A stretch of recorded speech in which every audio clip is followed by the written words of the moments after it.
بارے میں بخاری کی حدیث ہے، اللہ کے رسول صلی اللہ علیہ وسلم فرماتے ہیں کہ اگر کوئی جماعت یا پھر بعض لوگ قرآن مجید کی تلاوت کر رہے ہوں یا پھر قرآن مجید سیکھ رہے ہوں یا پھر سکھلا رہے ہوں تو پھر ایسے لوگوں پر فرشتے اپنے پر بچھا دیتے ہیں، وغشیتہم الرحمہ، اور اللہ رب العالمین کی رحمت ان پر طاری ہو جاتی ہے، وذکرہم اللہ فی من عندہ، اور اللہ رب العالمین ایسے لوگوں کا تذکرہ فرشتوں کے سامنے کرتا ہے۔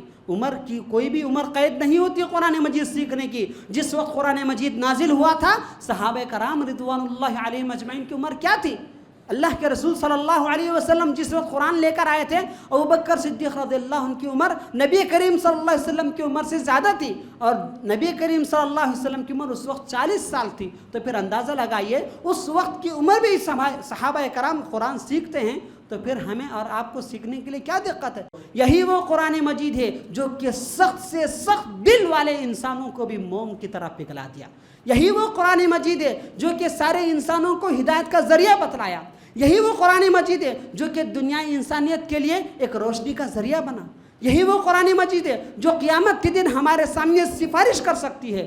کوئی بھی ایرا غرا، کوئی بھی ولی بابا نہیں آئے گا سفارش کرنے کے لیے، قرآن مجید ہماری سفارش کرے گا۔ قبر میں اگر کوئی چیز کام آئے گی تو یہی قرآن مجید ہے جو کہ سورۃ الملک کے بارے میں نبی کریم صلی اللہ علیہ وسلم نے کئی تقریباً 10 سے 12 احادیثوں میں نبی کریم صلی اللہ علیہ وسلم نے یہ بات بیان فرمائی کہ سورۃ الملک انسان کو قبر کے عذاب سے نجات دلاتا ہے۔ سورۃ الملک انسان کو قبر کے عذاب سے نجات دلاتا ہے، لیکن آج ہم قرآن مجید کو پڑھنا ہی بھول جائیں گے، چھوڑ دیں گے، تو پھر قبر کے عذاب سے ہم کیسے دور ہو سکتے ہیں؟ من شرور أنفسنا وسيئات أعمالنا من يهده الله فلا مضل له ومن يضلله فلا هادي له ونشهد أن لا إله إلا الله وحده لا شريك له ونشهد أن محمدا عبده ورسوله أما بعد فإن خير الحديث كتاب الله وخير الهدي هدي محمد صلى الله عليه وسلم وشر الأمور محدثاتها وكل محدثة بدعة وكل بدعة ضلالة وكل ضلالة في النار فأعوذ بالله السميع العليم من الشيطان الرجيم من همزه ونفخه ونفثه بسم الله الرحمن الرحيم يا أيها الذين آمنوا اتقوا الله حق تقاته ولا تموتن إلا وأنتم مسلمون وقال تعالى في موضع آخر يا أيها الناس اتقوا ربكم الذي خلقكم من نفس واحدة وخلق منها زوجها وبث منهما رجالا كثيرا ونساء واتقوا الله الذي تساءلون به والأرحام إن الله كان عليكم رقيبا وقال تعالى في موضع آخر يا أيها الذين آمنوا اتقوا الله وقولوا قولا سديدا يصلح لكم أعمالكم ويغفر لكم ذنوبكم ومن يطع الله ورسوله فقد فاز فوزا عظيما إنا عرضنا الأمانة على السماوات والأرض والجبال فأبين أن يحملنها وأشفقن منها وحملها الإنسان إنه كان ظلوما جهولا۔ معزز حاضرین، بزرگان دین، عزیز نوجوان بچوں اور اسلامی خواتین، اللہ رب العالمین کا بے پایان شکر احسان ہے، اس کا فضل و کرم ہے کہ اس اللہ رب العالمین نے ہم تمام مسلمانوں کو مختلف بیماریوں سے نجات دلوا کر اس مبارک دن جمعہ کے دن ہمیں اور آپ کو قرآن اور حدیث کی باتیں سننے اور سنانے کا موقع عنایت فرمایا ہے۔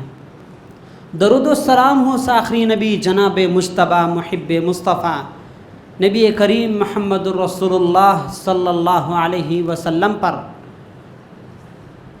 جنہوں نے دعوت دین کو، اسلام کو دنیا کے چپے چپے تک پہنچانے کے لیے انتھک کوششیں کی، اور صحابہ کرام رضوان اللہ علیہم اجمعین پر درود ہو، جنہوں نے نبی کریم صلی اللہ علیہ وسلم کا سایہ فگن رہ کر آخری سانس تک اس دعوت دین کو دنیا انسانیت تک پہنچانے کے لیے جس قدر ہو سکے اپنی جانیں قربان کی ہیں۔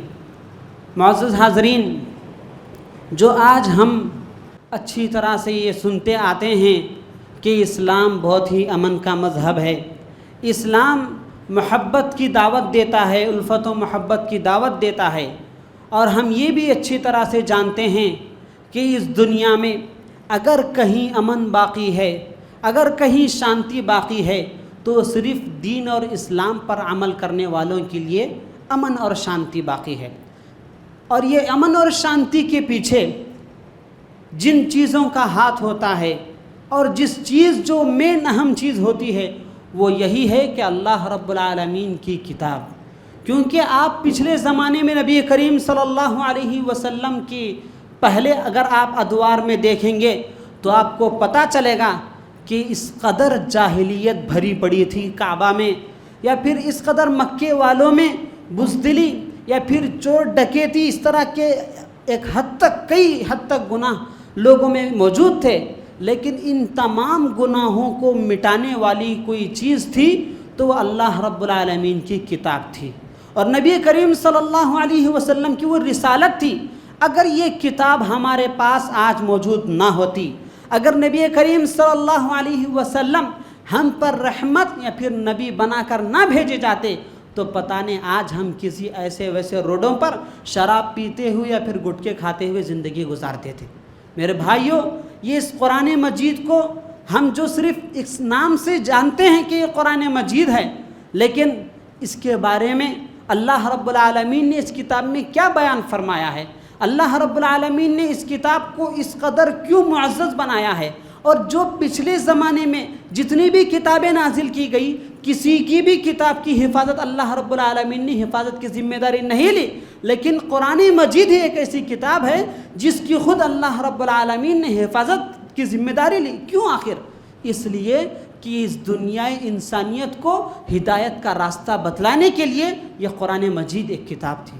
تو اس لیے میرے بھائیوں، اس قرآن مجید کو سمجھنا بہت ضروری ہے، اس قرآن مجید کو پڑھنا بہت ضروری ہے۔ اس قرآن مجید میں اللہ رب العالمین نے ہمیں کیا بیان فرمایا ہے، اس پیغام کو سمجھنا ہر مسلمان کے لیے ضروری ہے۔ اگر اس پیغام کو کوئی انسان نہیں سمجھ سکا تو پھر وہ انسان جنت میں دور دور تک بھی ہرگز نہیں جا سکتا، کیونکہ اس قرآن مجید کی اہمیت پر کئی احادیث، کئی نصوص ہیں۔ لیکن میں آپ کو ایک بات اچھی طرح سے سمجھا دوں، اسی بات سے پتہ چل جاتا ہے کہ یہ قرآن مجید کتنی عزتوں والی کتاب ہے، کیونکہ یہ قرآن مجید میں جو کلام ہے یہ اللہ رب العالمین کا کلام، اور اس قرآن مجید کو جنہوں نے اتارا ہے وہ حضرت جبرائیل علیہ السلام، جو کہ سارے فرشتوں کے سردار، اور جن پر اتارا ہے وہ نبی کریم محمد الرسول اللہ صلی اللہ علیہ وسلم، جو کہ سید المرسلین یعنی سارے انبیاء اور رسولوں کے سردار۔ تو پھر اس قرآن کی اہمیت اور اس قرآن کی عظمت ہم اسی سے اندازہ لگا سکتے ہیں۔ اور میں آپ کو بتلا دوں کہ اللہ رب العالمین نے سورۃ الاحزاب میں اس قرآن مجید کے بارے میں کیا بیان فرمایا، اِنَّا عَرَضْنَا الْأَمَانَةَ عَلَى السَّمَاوَاتِ، یقیناً ہم نے سب سے پہلے آسمان پر اس کو اتارا، والارض والجبال، پھر ہم نے اس کو زمین پر اتارا، پھر پہاڑوں پر اتارا، فابین ان یحملنہا، آسمان نے بھی اس کو اٹھانے سے انکار کر دیا، زمین نے بھی اس کو اٹھانے سے انکار کر دیا، فابین ان یحملنہا واشفقن منہا وحملہا الانسان، لیکن اللہ رب العالمین نے اگر اس قرآن مجید کو اٹھانے کی طاقت اگر کسی کو دی تو وہ انسان کو قرآن کو اٹھانے کی طاقت دی، کیونکہ وہ قرآن کی عظمت جو آج ہم صرف اس کو پیپر میں جانتے ہیں، لیکن میرے بھائیوں یاد رکھیے جو الفاظ قرآن مجید میں لکھے ہوئے ہیں ان الفاظ کو پڑھیں گے تو تب پتہ چلے گا کہ اللہ رب العالمین نے اس کتاب کو جو ہمارے انسانوں کے لیے رہنمائی کا ذریعہ بنا کر جو بھیجا وہ کیوں بھیجا، اور آسمان نے اس کو اٹھانے سے کیوں انکار کر دیا، اور زمین کیوں اس کو نہیں اٹھا سکی، اور جو بڑے بڑے پہاڑ جو کہ زمینوں کو ٹکانے کے لیے گاڑے گئے اس دنیا میں، لیکن اس قرآن مجید کو وہ پہاڑ نہیں اٹھا سکے۔ کیوں؟ اس لیے کہ اس قرآن مجید کو اللہ رب العالمین نے انسانوں کے لیے اتارا تھا، اس قرآن مجید کو اللہ رب العالمین نے انسانوں کی ہدایت کا ذریعہ بنایا تھا۔ تو اس لیے میرے بھائیوں اس قرآن مجید کو معمولی مت سمجھو۔ میں آپ کو بتلا دوں اگر کوئی انسان اس قرآن مجید کو اچھی طرح سے پڑھ لیا، سمجھ گیا، تو پھر کوئی دنیا کی طاقت اس کو صحیح راہ سے بھٹکا نہیں سکتی، کوئی طاقت بھٹکا نہیں سکتی، کیونکہ ہم سیرت کا اگر مطالعہ کریں گے تو پتہ چلے گا کہ نبی کریم صلی اللہ علیہ وسلم کے دور میں جس طرح سے جو پیترے جو بھی چال چلنا چاہتے تھے کفار و مشرکین سب چالیں چلیں، لیکن نبی کریم صلی اللہ علیہ وسلم نے صرف اس قرآن مجید کے ذریعے سب کچھ سامنا کیا. میں آپ کو ایک بات بتلا دوں کہ سب لوگ ایک مرتبہ نبی کریم صلی اللہ علیہ وسلم سے بیزار ہو چکے تھے. اس کے بعد ایک شخص جس کا نام عتبہ تھا، اور اس سے کہا گیا کہ تم جاؤ اور جا کر نبی محمد کو جا کر سمجھاؤ. تو اس کے بعد جب عتبہ نبی کریم صلی اللہ علیہ وسلم کے پاس آتا ہے اور آ کر نبی کریم صلی اللہ علیہ وسلم کو سمجھانے لگتا ہے کہ آخر تم یہ دعوت دین کا کام کیوں کر رہے ہو، یہ جو کلام تم پڑھ رہے ہو یہ اس جادو کا اثر ہے، اس سے ماں باپ دور ہو جا رہے ہیں، والدین دور ہو جا رہے ہیں، اولاد میں ایک دم تفریق آ رہی ہے، آخر تم اس طرح سے کیوں کر رہے ہو. یہ سمجھانے کے لیے نبی کریم صلی اللہ علیہ وسلم کے پاس گیا تھا، لیکن نبی کریم صلی اللہ علیہ وسلم نے پوری مکمل طور پر بات سننے کے بعد صرف سورہ حامیم سجدہ کی تلاوت شروع کر دی. سورہ حامیم سجدہ کی جس وقت نبی کریم صلی اللہ علیہ وسلم نے تلاوت کی تو وہ تلاوت کرتے وقت وہ عتبہ اپنے ہاتھوں کو پیچھے ٹیکا لے کر سن رہا تھا. جس وقت نبی کریم صلی اللہ علیہ وسلم اس آیت پر پہنچے فَأَرْسَلْنَا عَلَيْهِمْ رِيحًا صَرْصَرًا فی ایام نحسات لنذیقہم عذاب الخزی فی الحیات الدنیا، جس آیت میں اللہ رب العالمین نے یہ بیان کیا ہے کہ جو پچھلے لوگ قوم عاد، قوم سمود، جنہوں نے اپنے انبیاء کا انکار کیا تھا، اپنے انبیاء کی بات نہیں مانی تھی، تو ان کے عذابات کا یا پھر اللہ رب العالمین نے ان کو کس طرح آندھیوں سے یا پھر آسمان سے طوفان بارش برسا کر یا پھر زمین سے زلزلے اگلا کر جو اللہ رب العالمین نے ہلاک کیا تھا، تو اس تمام کا تذکرہ اس آیت میں موجود تھا. تو یہ آیت جب سن کر فوری طور پر وہ سیدھے اٹھ کر کے نبی کریم صلی اللہ علیہ وسلم کے منہ پر ہاتھ رکھ کر کہتا ہے کہ محمد بس کرو. کیوں؟ اس لیے کہ وہ عربی جانتے تھے لیکن قرآن مجید کا وہ اثر تھا. آج ہمارے دلوں کو کیا ہو گیا پتہ نہیں. ہمارے سامنے قرآن مجید موجود ہے، ہم قرآن مجید کو بہت ہی کم لوگ ہوتے ہیں جو پڑھنا جانتے ہیں، لیکن پڑھنا جانتے بھی ہیں یا پھر کبھی کبھار سمجھ بھی لیتے ہیں، لیکن وہ اثر ہمارے دلوں میں نہیں آتا. کیوں نہیں آتا؟ اس لیے نہیں آتا کہ ہم حقیقی معنوں میں قرآن مجید سے محبت کر کے نہیں پڑھتے.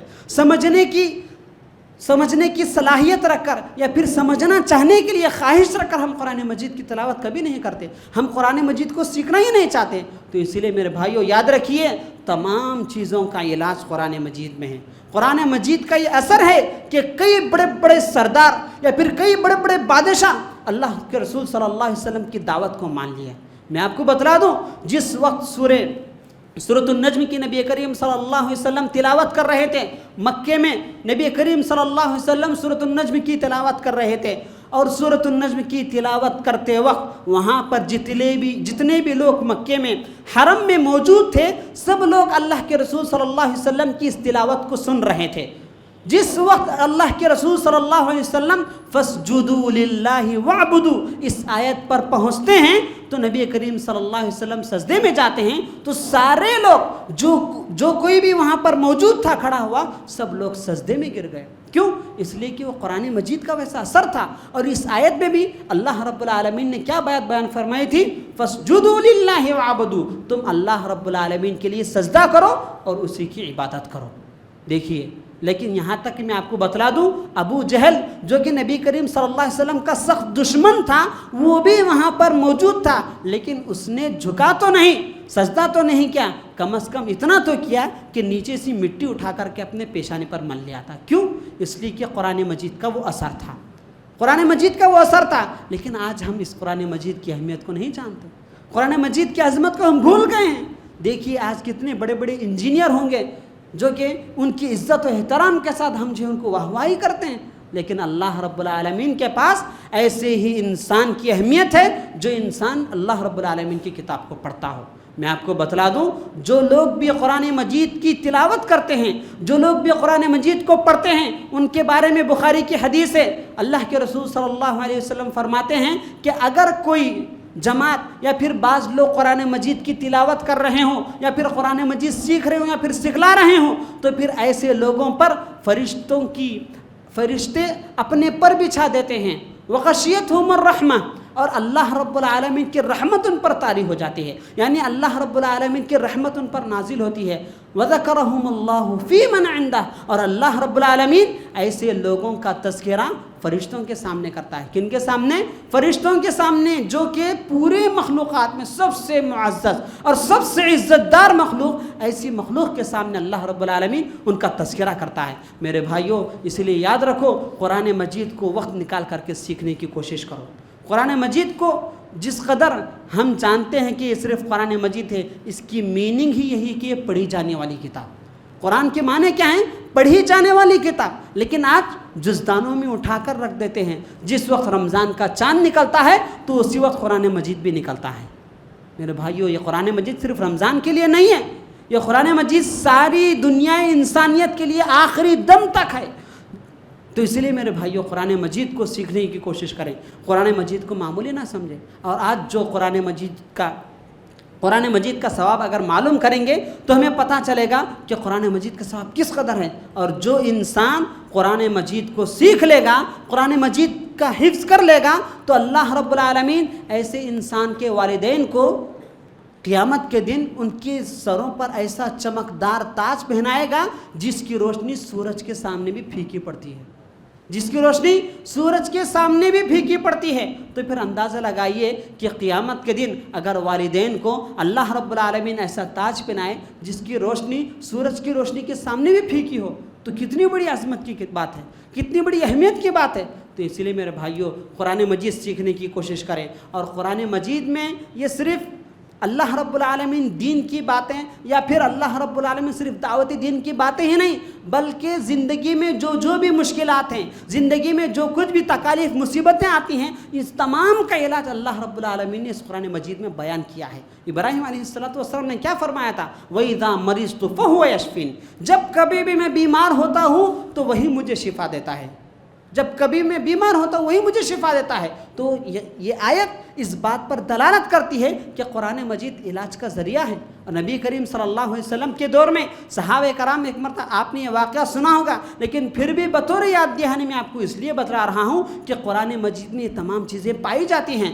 نبی کریم صلی اللہ علیہ وسلم کے دور میں ایک مرتبہ صحابہ کرام ایک سفر پر تھے، وہاں پر کا ایک بادشاہ جس کو ایک بچھو نے ڈنک لیا تھا، سنن ترمذی کی حدیث ہے، جس کو ایک بچھو نے ڈنک لیا تھا، وہاں پر پتہ چلا اس بادشاہ کو کہ یہاں پر بعض لوگ موجود ہیں جو کہ اس طرح کا علاج کرتے ہیں۔ تو فوری طور پر اس بادشاہ نے صحابہ کرام کو طلب کیا، اور اس صحابہ کرام کے بارے میں کہا جاتا ہے کہ باقاعدہ حدیث میں یہ بات لکھی ہوئی ہے کہ صحابہ کرام نے نبی کریم صلی اللہ علیہ وسلم کو یہ بات بھی بتلائی تھی، اور اس بادشاہ کے پاس پہنچنے کے بعد تمام صحابہ کرام نے اس بادشاہ سے کہا کہ ہم جو کچھ بھی یہ کریں گے اس کے بدلے میں آپ ہمیں کیا دو گے، اس کے بدلے میں، اس کے عوض میں آپ ہمیں کیا دو گے؟ تو فوری انہوں نے کہا کہ ہم بکریوں کا مندہ دیں گے۔ تو اس کے بعد اس بکریوں کے مندے کے عوض سورۃ الفاتحہ کو پڑھ کر کے، پھونک کر کے اس زہر کو صحابہ کرام نے دور کر دیا۔ تو اس لیے میرے بھائیوں، قرآن مجید کا یہ علاج ہے۔ لیکن آج ہمارے پاس اگر کوئی بھی ذرا بھی کوئی بھی بیماری ہمیں لاحق ہوتی ہے تو فوری طور پر ہم پتہ نہیں درگاہوں کے پاس چلے جاتے ہیں، پتہ نہیں یہاں وہاں ایسے ویسے تعویذیں لے کر ڈال لیتے ہیں۔ میں آپ کو بتلا دوں، اگر ہم چاہے کتنی بھی نمازیں پڑھ لیں، چاہے کتنے بھی قرآن مجید کی تلاوت کر لیں، لیکن اگر ہمارے پاس شرک رہا تو پھر سارے نامہ اعمال ہمارے ضائع ہو جائیں گے۔ اللہ کے رسول صلی اللہ علیہ وسلم کو رب العالمین نے مخاطب کرتے ہوئے کہا تھا، لئن اشرکت لیحبطن عملک، اگر آپ بھی شرک کریں گے تو اللہ رب العالمین آپ کی بھی نامہ اعمال کو مکمل طور پر ضائع کر دے گا۔ تو اس لیے میرے بھائیوں، ایسے ویسے لوگوں کے پاس جا کر کے اپنا علاج مت کروائیے، ایسے ویسے تعویذیں لے کر کے گلے میں مت ڈالیجئے، یہ تمام چیزیں شرک ہیں۔ مسند احمد کی صحیح دلیل ہے، من علق تمیمۃ فقد اشرک، جس انسان نے بھی تعویذ لٹکائی وہ انسان شرک کیا۔ صراحت کے ساتھ مسند احمد کی دلیل ہے۔ تو اس لیے میرے بھائیوں یاد رکھیے، قرآن مجید پڑھیے، قرآن مجید کے ذریعے ہی اپنا علاج کیجیے، قرآن مجید کو پڑھتے ہوئے اللہ رب العالمین سے مدد حاصل کیجیے، تبھی چل کر تمام چیزیں دور ہو سکتی ہیں، مصیبتیں، پریشانیاں، سب چیزیں دور ہو سکتی ہیں۔ میں آپ کو بتلا دوں، نبی کریم صلی اللہ علیہ وسلم کو جس وقت کفار و مشرکین قتل کا مشورہ کیے تھے، اس وقت سارے لوگ نبی کریم صلی اللہ علیہ وسلم کے گھر کے باہر اطراف میں ننگی تلواریں لے کر کھڑے ہیں، لیکن نبی کریم صلی اللہ علیہ وسلم جب باہر نکلتے ہیں تو اس آیت کی تلاوت کرتے ہوئے نکلتے ہیں، وَجَعَلْنَا مِن بَيْنِ أَيْدِيهِمْ سَدًّا وَمِن خَلْفِهِمْ سَدًّا فَأَغْشَيْنَاهُمْ فَهُمْ لَا يُبْصِرُونَ۔ ہم نے ان کے آگے بھی ایک آڑ کھڑی کر دی، ان کے پیچھے بھی ایک آڑ کھڑی کر دی، جس کی وجہ سے ان پر مکمل طور پر تاریکی چھا گئی اور وہ دیکھنے کے لائق نہیں رہے۔ اس آیت کا ورد کرتے ہوئے نبی کریم صلی اللہ علیہ وسلم آسانی کے ساتھ ان کی تلواروں کے نیچے سے گزر گئے، لیکن وہ لوگ نبی کریم صلی اللہ علیہ وسلم کو دیکھ نہیں سکے۔ تو آپ کے ذہنوں میں یہ بات آئے گی کہ وہ تو نبی تھے، لیکن میں آپ کو بتلا دوں اگر قرآن مجید پر مکمل یقین رہے گا تو پھر اللہ رب العالمین بھی ایسی ایسی جگہوں سے مدد کرے گا ہم سوچ نہیں سکتے۔ میں آپ کو اور ایک واقعہ اسی سے جڑا ہوا جو کہ تفسیر ابن کثیر میں ذکر کیا جاتا ہے، جس وقت تاتاریوں کا دور تھا۔ تاتاری بہت ایک قوم ہے جو کہ مسلمانوں کو بہت ہی برے طریقے سے قتل کی تھی، اور اس تاتاری قوم میں امام ابن کثیر رحمہ اللہ وہاں پر تھے، اور امام ابن کثیر رحمہ اللہ اپنا واقعہ ذکر کرتے ہیں کہ جس وقت تاتاری کے تاتاری قوم کے دو لوگ میرا پیچھا کر رہے تھے مجھے قتل کرنے کے لیے، میں فوری طور پر بھاگ رہا تھا، یہاں تک کہ میں تھک ہار کر جب بیٹھ گیا تو میں یہی تلاوت کا ورد کر رہا تھا، وَجَعَلْنَا مِن بَيْنِ أَيْدِيهِمْ سَدًّا وَمِن خَلْفِهِمْ سَدًّا فَأَغْشَيْنَاهُمْ فَهُمْ لَا يُبْصِرُونَ۔ لیکن اسی وقت فوری طور پر جو دو لوگ میرا پیچھا کر رہے تھے وہ ایک اس طرف سے گزر گیا اور دوسرا بائیں جانب سے گزر گیا۔ تو اس لیے میرے بھائیوں، یہ صرف نبیوں کے لیے نہیں بلکہ ساری دنیا انسانیت کے لیے رحمت کا ذریعہ ہے، ساری دنیا انسانیت کے لیے رحمت کا ذریعہ ہے۔ تو اسی لیے میرے بھائیوں، قرآن مجید کو معمولی مت سمجھو، یہ سیکھنا بالکل آسان ہے۔ قرآن مجید سیکھنا بس دل میں خواہش پیدا کرنے کی ضرورت ہے، دل میں خواہش آنے کی ضرورت ہے۔ اگر ہم قرآن مجید سے محبت کریں گے، اللہ رب العالمین کے کلام سے محبت کریں گے، تو پھر اللہ رب العالمین بھی ہمیں اپنا چہیتا بنا لے گا، اللہ رب العالمین بھی ہم سے محبت کرنے لگا گا۔ یہ تو دنیا کی مصیبتوں کو دور کرنے کا ذریعہ ہے۔ میں آپ کو بتلا دوں صرف دنیا کی نہیں بلکہ آخرت میں بھی اس قرآن مجید کا بہت ہی بڑا اجر ہے۔ نبی کریم صلی اللہ علیہ وسلم نے کیا بیان فرمایا؟ تم قرآن مجید پڑھتے جاؤ اور جنت کی سیڑھیاں چڑھتے جاؤ۔ اگر صرف سورۃ الفاتحہ یا پھر آخر کے 3 سورے یاد کر لیں تو کیا ہوگا؟ پہلے فلور میں ہی ختم، فرسٹ چند سیڑھیاں چڑھیں گے، اس کے بعد ہمارا درجہ وہیں پر ختم ہو جائے گا۔ اگر قرآن مجید ہمیں مکمل طور پر یاد رہے گا یا پھر ہم قرآن مجید پڑھتے رہیں گے تو پھر اللہ رب العالمین کے پاس جنت میں ہمارا درجہ بھی اونچا چلتا جائے گا، چڑھتا جائے گا۔ تو اس لیے میرے بھائیوں، اس طرح سے صرف چند چیزیں سیکھ لینے سے اس پر اکتفا مت کیجیے۔ میں آپ کو بتلا دوں، اگر کسی چیز سے ہمیں محبت ہونا تو اس چیز کو انسان حاصل کرنے کے لیے ساری دولت قدموں میں گرا دیتا ہے، ساری دولت بچھا دیتا ہے۔ کیوں؟ اس لیے کہ وہ انسان اس چیز کو چاہتا ہے، اس چیز کو لینا چاہتا ہے۔ اسی طرح سے اگر ہم قرآن مجید کو سیکھنا چاہیں گے، قرآن مجید کو اپنے سے لگانا چاہیں گے تو خود بخود قرآن مجید بھی ہمارے پاس آئے گا۔ اور اللہ رب العالمین نے سورۃ القمر میں کیا بیان فرمایا؟ صرف ایک آیت نہیں بلکہ تقریباً 3-4 جگہ اللہ رب العالمین نے بیان فرمایا، وَلَقَدْ يَسَّرْنَا الْقُرْآنَ لِلذِّكْرِ فَهَلْ مِن مُدَّكِرٍ۔ تحقیق کہ ہم نے اس قرآن مجید کو آسان کر دیا۔ کن لوگوں کے لیے؟ نصیحت حاصل کرنے والوں کے لیے، ایسے لوگوں کے لیے نہیں جو لوگ صبح سے شام تک اپنے کام دھندے میں بزی ہو کر ایک دم ذہن جو بالکل طور پر بیزار ہو جاتا ہے، اس وقت اللہ رب العالمین کے گھر میں آ کر اللہ کی کتاب سیکھتے ہیں۔ یہی اہمیت ہے ہمارے پاس، قرآن مجید کی اتنی ہی اہمیت ہے۔ لیکن وہی جو ہم انجینئرنگ کے کالج کو یا پھر بچوں کو اسکول کے لیے جب چھوڑتے ہیں تو مکمل طور پر اچھی طرح سے یونیفارم تیار کر کے، پانی نہلا کر کے، پاؤڈر لگا کر کے، عطر لگا کر کے ہم بھیجتے کہاں؟ اسکول کو۔ وہی جب شام کے لیے جب آتے ہیں عربی پڑھنے کے لیے یا پھر قرآن مجید سیکھنے کے لیے جب مسجدوں کو بچے آتے ہیں تو کس قدر آتے ہیں؟ ایسے ویسے ٹی شرٹیں یا پھر جینس پینٹ پہن کر یا پھر ایک دم تنگ کپڑے پہن کر کے مسجدوں کو بھیجتے ہیں۔ یہی قرآن مجید سے محبت ہے ہماری۔ میرے بھائیوں، یاد رکھیے، جس قدر ہم اللہ رب العالمین کی کتاب کو، اللہ رب العالمین کے کلام کو چاہیں گے تو اسی قدر اللہ رب العالمین بھی ہمیں چاہے گا۔ اگر ہم قرآن مجید کو دور کرتے جائیں گے، قرآن مجید سے دور ہوتے جائیں گے تو پھر دیکھیے علامہ اقبال نے جو شعر کہا تھا، وہ زمانے میں معزز تھے مسلمان ہو کر اور ہم خار ہوئے تاریک قرآن ہو کر۔ صحابہ کرام رضوان اللہ علیہم اجمعین کو جو عزت ملی تھی، یا پھر مسلمان جو حکومت میں اونچے اونچے درجے تک گئے تھے وہ کس وجہ سے تھا؟ اس قرآن مجید کو مضبوطی سے پکڑنے کی وجہ سے۔ سب سے پہلے اللہ رب العالمین کیا کہہ رہا ہے وہ دیکھیے، یہ تمام چیزیں دنیا میں آئی تو ہماری کرتوتوں کی وجہ سے آئی۔ وما اصابکم من مصیبت فبما کسبت ایدیکم ویعفو عن کثیر، کہا اللہ رب العالمین نے سورۃ الشورى میں۔ کیا کہا؟ جو کچھ بھی تمہیں مصیبت لاحق ہوتی ہے وہ تمہارے کرتوتوں کی وجہ سے ہے۔ اور اللہ رب العالمین نے یہ بھی بات 8ویں پارے میں صراحت کے ساتھ کہہ دی، وَكَذَلِكَ نُوَلِّي بَعْضَ الظَّالِمِينَ بَعْضًا بِمَا كَانُوا يَكْسِبُونَ، اسی طرح سے ہم بعض ظلم کرنے والوں کو تمہارے کرتوتوں کی وجہ سے ہم بعض ظلم کرنے والوں کو بڑا بنا دیتے ہیں۔ آج ہم پر جو بڑے بن کر بیٹھے ہیں نا وہ ظلم کرنے والے ہیں، تو کس وجہ سے؟ ہمارے کرتوتوں کی وجہ سے۔ آج ہم ایسے ویسے اس کے پیچھے بھاگنے کے بجائے وہی اگر ہم قرآن مجید میں جو اللہ رب العالمین جو پیغام دے رہا ہے اس پیغام کو پر عمل کرتے ہوئے اگر اس دعوت دین کو پھیلاتے رہیں گے تو کتنے لوگ مسلمان نہیں ہوں گے۔ یاد رکھیے، یہ جو محنت اور جو لگن ہم نے پروٹیسٹ کے لیے ہم نے جو لگن لگائی، اگر وہی تکلیف، اگر وہی مصیبتیں برداشت کرتے ہوئے، اگر وہی تگود و وہی کوشش دعوت دین پھیلانے کے لیے اگر ہم کرتے تو پھر کئی لوگ مسلمان ہو جاتے، مسلمانوں کی میجارٹی بڑھ جاتی، خود بخود جو چیزیں ہم چاہتے ہیں وہ پوری چیزیں ہمارے قدموں میں آ جاتی۔ لیکن ہم نے صرف دنیا کی جو ذرائع ہیں ان چیزوں پر ہم نے بھروسہ کیا۔ اللہ رب العالمین کا جو اصل مقصد ہے، اللہ رب العالمین نے ہمارے ہاتھوں میں جو اصل چیز تھمایا ہے اس چیز کو ہم بھول گئے، جو کہ قرآن مجید ہے۔ اس قرآن مجید کو ہم نے پڑھنا ہی بھول گیا۔ تو اس لیے میرے بھائیوں یاد رکھو، آج دنیا میں جو سب سے کم تنخواہ جس کی دی جاتی ہے وہ قرآن مجید کے پڑھانے والوں کی۔ کیوں؟ اس لیے کہ قرآن مجید کی اہمیت نہیں، قرآن مجید کی ذری بھی اہمیت نہیں ہے ہمارے پاس۔ تو اس لیے میرے بھائیوں پیسوں کو مت دیکھیے، جس کتاب کو پڑھایا جا رہا ہے وہ کتاب کس کی ہے وہ دیکھیے، جس کتاب کو پڑھایا جا رہا ہے وہ کتاب کو کس نے نازل کیا، کس نے اتارا وہ دیکھیے۔ تو اس لیے میرے بھائیوں اس قرآن مجید کو معمولی مت سمجھو۔ میں آپ کو بتلا دوں، طلب العلم فریضۃ علی کل مسلم، اس حدیث کے بارے میں امام البانی نے اس حدیث کو صحیح قرار دیا ہے۔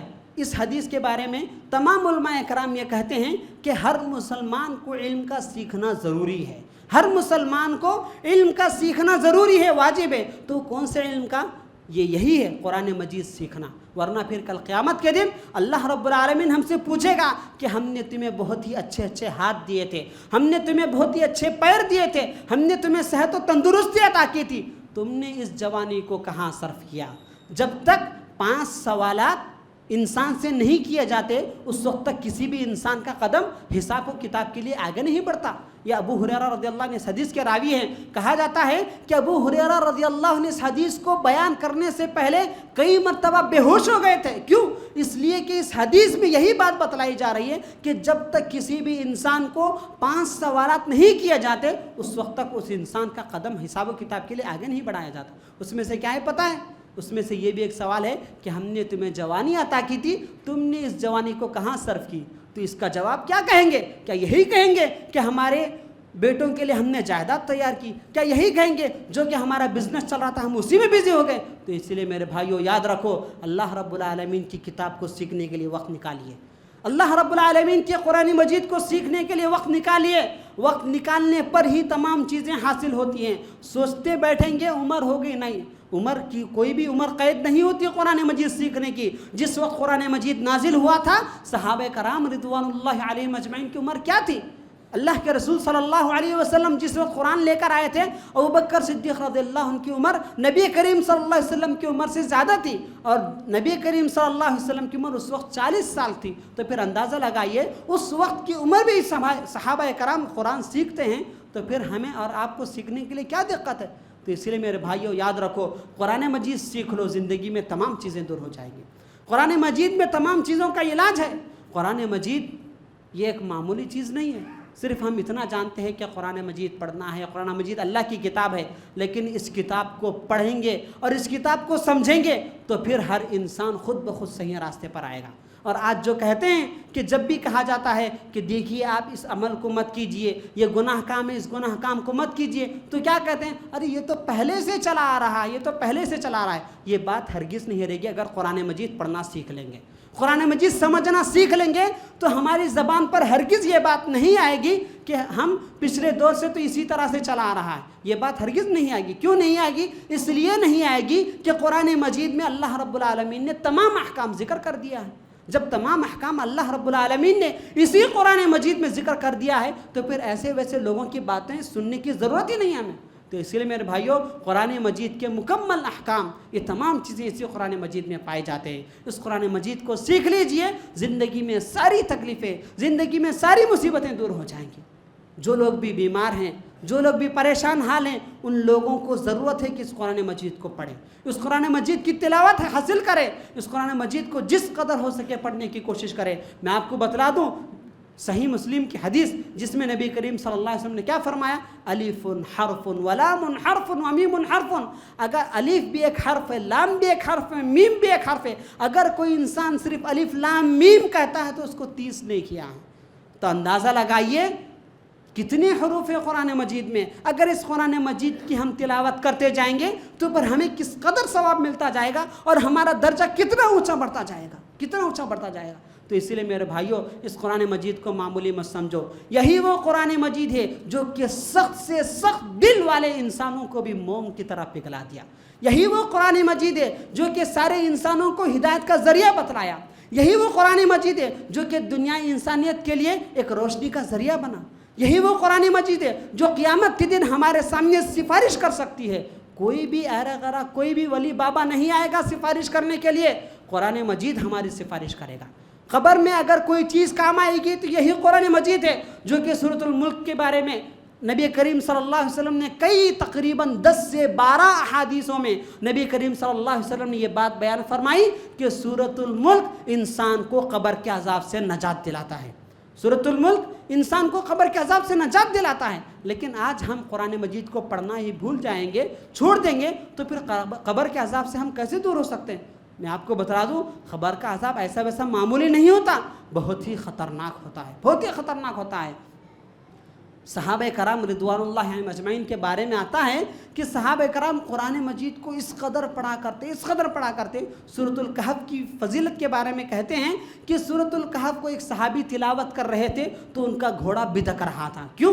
اس لیے کہ وہ قرآن مجید کی تلاوت ہی ایسی تلاوت تھی، قرآن مجید کا وہ اثر تھا۔ ایک بادل آسمان سے اتر رہا تھا اور نبی اور صحابہ کرام وہاں پر اس وقت تو کوئی بھی موجود نہیں تھا، لیکن جو صحابی تلاوت کر رہے تھے وہ کہتے ہیں کہ فوری طور پر مجھے ایک دم ٹینشن ہونے لگی، فوری طور پر میں نے اپنی نماز کو ختم کر دیا۔ اس کے بعد جس وقت نبی کریم صلی اللہ علیہ وسلم کے پاس یہ اپنا واقعہ ذکر کرتے ہیں تو نبی کریم صلی اللہ علیہ وسلم کہتے ہیں کہ اگر آپ اسی طرح سے تلاوت کرتے ہوتے تو وہ آپ کے قریب میں یہ بادل کا ٹکڑا آتا۔ وہ کون تھے حقیقت میں؟ وہ فرشتے تھے جو آپ کی تلاوت سن رہے تھے۔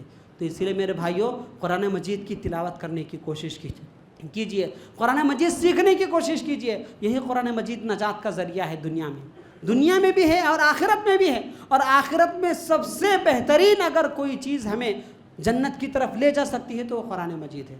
جہنم سے اگر کوئی چیز ہمیں بچا سکتی ہے تو وہ قرآن مجید ہے۔ میرے بھائیوں، قیامت کے دن ایسا معاملہ ہوگا جو کہ اپنی خود کی ماں ہمیں پہچان نہیں سکے گی۔ ایک ماں اپنے چھاتی سے لگائے ہوئے بچے کو دور کر دے گی۔ کیوں؟ قیامت کی ہولناکیاں ویسی رہیں گی، لیکن انہی ہولناکیوں میں اگر کوئی چیز ہمیں کام آ سکتی ہے تو قرآن مجید کی تلاوت ہے۔ تو اس لیے میرے بھائیوں، قرآن مجید کو سیکھنے کی کوشش کیجیے، وقت نکالیے، اس کو معمولی مت سمجھیے۔ اور اکثر لوگ قرآن مجید پڑھنے پڑھانے والوں کا احترام نہیں کرتے۔ جو لوگ قرآن مجید کے پڑھانے اور پڑھنے والوں کا احترام نہیں کرتے، ان کی عزت نہیں کرتے، تو حقیقی معنوں میں وہ اللہ رب العالمین کی بھی عزت نہیں کر رہے ہیں۔ کیوں؟ اس لیے کہ جس کلام کو وہ پڑھ رہے ہیں، جس کلام کو وہ سکھلا رہے ہیں، حقیقت میں وہ کلام اللہ رب العالمین کا کلام ہے۔ میں آپ کو بتلا دوں، اگر آپ کو یہ بات سمجھ میں نہ بھی آئے تو میں آپ کو بتلا دوں ایک مثال کے ذریعے۔ اگر کوئی انسان کوئی عمارت بناتا ہے، اس عمارت میں اگر کوئی نقطہ چینی کرتا ہے یا پھر اس عمارت پر کوئی عیب لگاتا ہے تو حقیقت میں وہ کس پر عیب لگ رہا ہے؟ اس عمارت کے بنانے والے پر عیب لگ رہا ہے۔ کیوں؟ جب ہمیں یہ مثال مکمل طور پر سمجھ میں آتی ہے تو پھر اس کلام جو کہ اللہ رب العالمین نے اس کو نازل کیا ہے، تو پھر اس قرآن مجید کے پڑھنے اور پڑھنے والوں کی عزت کیوں نہیں کرتے؟ اس پڑھنے اور پڑھانے والوں کو کیوں حقیر نگاہ سے دیکھتے ہیں؟ جبکہ نبی کریم صلی اللہ علیہ وسلم نے یہ بات صاف طور سے بتلا دی، لا تحقرن من المعروف شیئا، ہرگز تم کسی بھی بھلی چیز کو حقیر مت جانو۔ کیوں نبی کریم صلی اللہ علیہ وسلم نے یہ بات بتلائی؟ اس لیے بتلائی کہ انسانوں میں یہ چیز ہوتی ہے۔ تو اس لیے میرے بھائیوں، قرآن مجید کا پڑھنے والوں کا بھی احترام کرو، قرآن مجید سیکھنے والوں کا بھی احترام کرو، قرآن مجید سکھلانے والوں کا بھی احترام کرو۔ اس قرآن مجید کو سیکھنے کی کوشش کرو۔ دنیا میں آپ کچھ بھی نہ سیکھو، لیکن قرآن مجید زندگی میں سیکھ لیں گے تو پھر آپ نے سب کچھ سیکھ لیا، سب کچھ سیکھ لیا۔ کیوں؟ اس لیے کہ اگر آپ دنیا میں جتنے بھی علوم سیکھ لیں گے، اگر قرآن مجید نہیں سیکھیں گے تو آپ نے دنیا میں کچھ حاصل ہی نہیں کیا۔ اس لیے کہ دنیا کا مکمل طور پر جو کچھ بھی نظام ہے اللہ رب العالمین نے اس قرآن مجید میں بیان فرمایا ہے۔ جو کچھ بھی بیماریوں کا علاج ہے قرآن مجید کی آیتوں کے ذریعے ہے۔ جو کچھ بھی ہم برکت حاصل کرنا چاہتے ہیں تو اسی قرآن مجید کے ذریعے ہے۔ جو کچھ بھی ہم بھٹکے ہوئے لوگوں کو صحیح راستہ دکھلانا چاہتے ہیں تو یہ تمام چیزیں اسی قرآن مجید میں موجود ہے۔ آج لوگ جو شرک اور کفر میں مبتلا ہیں تو کس وجہ سے؟ وہ قرآن مجید سے دور رہنے کی وجہ سے۔ قرآن مجید کو پڑھ لیں گے سمجھ کر کے تو پھر دیکھیے یہی قرآن مجید ہمیں ساری لوگوں سے ہٹا کر کے، اگر کوئی دلدل میں بھی پھنسا ہوا ہو، ایسی تاریکیوں میں پھنسا ہوا ہو جو کہ اس کو کچھ معلوم ہی نہیں ہے، لیکن اللہ رب العالمین ایسے لوگوں کو ایسی ایسی جگہوں سے اٹھائے گا لیکن صحیح راستہ دکھلائے گا۔ کس وجہ سے؟ قرآن مجید کی وجہ سے۔ آپ سنے ہوں گے کہ کئی غیر مسلم ایسے ہیں جو کہ قرآن مجید صرف سن کر کے یا پھر پڑھ کر کے اسلام قبول کیا۔ آج غیر مسلموں کو یہ قرآن اثر کر رہا ہے، لیکن ہمارے مسلمانوں کو کیوں اثر نہیں کر رہا؟ اسی لیے اثر نہیں کر رہا ہے کہ آج ہم قرآن مجید کو چھوڑ کر کے صرف اپنے آپ کو مسلمان کہتے پھر رہے ہیں۔ مسلمان کا معنی کیا ہے معلوم ہے؟ کہ سب سے پہلے تو یہ نام بھی اللہ رب العالمین نے ہمیں رکھا، هو سماکم المسلمین، اللہ رب العالمین نے تمہارا نام مسلمان رکھا ہے، یہ اللہ رب العالمین نے بیان فرمایا ہے۔ جب یہ مسلمان کے معنی کیا ہیں؟ تابع داری کرنے والا، فرما برداری کرنے والا۔ جب مسلمان ہم اپنا نام رکھتے ہیں تو پھر اللہ رب العالمین کے کلام کو پڑھنے اور اللہ رب العالمین کی تابع داری کرنے میں کیا دقت ہے ہمیں؟ تو اس لیے میرے بھائیوں، قرآن مجید سیکھنے کی کوشش کرو، قرآن مجید کو سمجھنے کی کوشش کرو، وقت نکالیے۔ اگر قرآن مجید نہیں سیکھیں گے، قرآن مجید کے لیے سیکھنے کے لیے وقت نہیں نکالیں گے تو کل قیامت کے دن اللہ رب العالمین ضرور بضرور پوچھے گا، لَتُسْأَلُنَّ يَوْمَئِذٍ عَنِ النَّعِيمِ، ہر نعمت کے بارے میں اللہ رب العالمین تم سے ضرور بضرور پوچھے گا۔ یہ بھی ایک نعمت ہے قرآن مجید، کس قدر؟ اسی قدر نعمت ہے کہ ہم سوچ نہیں سکتے۔ قرآن میں ہو غوطزن اے مرد مسلمان، اللہ کرے تجھ کو عطا جدت کردار۔ اگر قرآن مجید میں ہم غوطزن ہو جائیں گے، اگر ہم قرآن مجید کی آیتوں کو ہم سمجھنے کی کوشش کریں گے تو پھر یہی قرآن مجید دنیا میں جو کچھ بھی مصیبتیں پریشانیاں ہیں ان تمام پریشانیوں کا حل نکالے گا۔ قرآن مجید نکالے گا، ان تمام پریشانیوں کا حل نکالے گا۔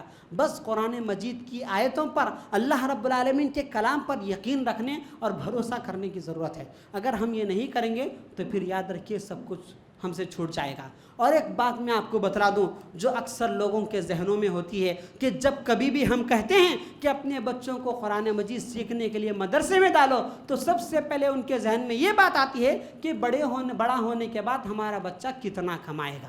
ارے رزق کی فکر چھوڑیے، اللہ رب العالمین کے ذمہ ہے رزق کی فکر۔ اللہ رب العالمین نے کیا کہا؟ وَمَا مِن دَابَّةٍ فِي الْأَرْضِ إِلَّا عَلَى اللَّهِ رِزْقُهَا، 12ویں پارے کے پہلی آیت میں اللہ رب العالمین نے یہ بات بیان فرمائی، اس زمین پر جتنے بھی جاندار چیزیں ہیں ان تمام جاندار چیزوں کی رزق کی ذمہ داری اللہ رب العالمین پر ہے۔ ہم اس رزق کی فکر کرتے ہوئے اپنے بچوں کو قرآن سے محروم کر رہے ہیں۔ ہم یہ سوچتے ہیں کہ اگر قرآن مجید سیکھے گا، اگر بچہ مدرسے میں پڑھے گا تو وہ کیا کرے گا؟ صرف امامت کرے گا اور اس کی تنخواہ 5-6 ہزار رہے گی بس۔ یہ سوچتے ہیں ہم، یہ ہرگز مت سوچیں۔ مالک بن دینار کا ایک قول ہے، جس قدر، یہ ایک بہت بڑے تابعی ہیں مالک بن دینار، جس قدر انسان جہاں کہیں بھی رہے گا، جس طرح موت اس کا پیچھا کرتی ہے اسی طرح سے رزق بھی انسان کا پیچھا کرتا ہے۔ جہاں کہیں بھی انسان پہنچ جائے اس کو رزق اگر ملنا تقدیر میں ہے تو مل کر رہتا ہے، ملنا اگر تقدیر میں اللہ تعالیٰ نے لکھ دیا تو مل کر رہتا ہے۔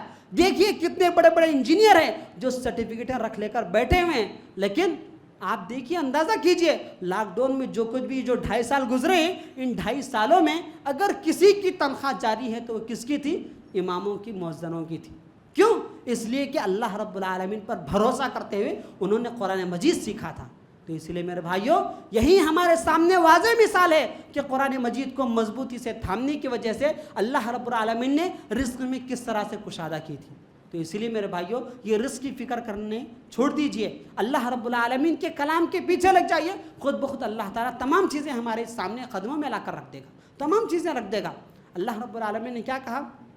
من کان یرید حرث الآخرۃ نزد لہ فی حرثہ، جو انسان بھی دنیاوی کھیتی چاہتا ہے یعنی دنیا طلب کرنا چاہتا ہے تو اللہ رب العالمین اس کو دنیا میں ہی لگا دیتا ہے، اور جو انسان آخرت طلب کرنا چاہتا ہے تو اللہ رب العالمین اس کو اور آخرت دیتا ہے اور آخرت دیتا ہے۔ میں آپ کو واضح مثالیں بتلا دوں، جا کر ذرا مالداروں سے پوچھئے کہ وہ کتنی گولیاں کھا کر رات کی نیند لیتے ہیں، کتنے گولیاں کھا کر رات میں سونے کی کوشش کرتے ہیں، لیکن انہیں رات کی نیند صحیح سے نصیب نہیں ہوتی۔ کیوں؟ اس لیے کہ ان کو دنیا کی فکر رہتی ہے، اور وہ اسلام کو مکمل طور پر، قرآن مجید کو مکمل طور پر چھوڑ کر خواب بھی ان کو پیسوں کے ہی پڑتے ہیں۔ کیوں؟ اس لیے کہ وہ تو مکمل طور پر پورا دن اگر پیسوں میں لگائیں گے تو پھر ایسے ویسے خواب میں تو کیسے پڑیں گے ان۔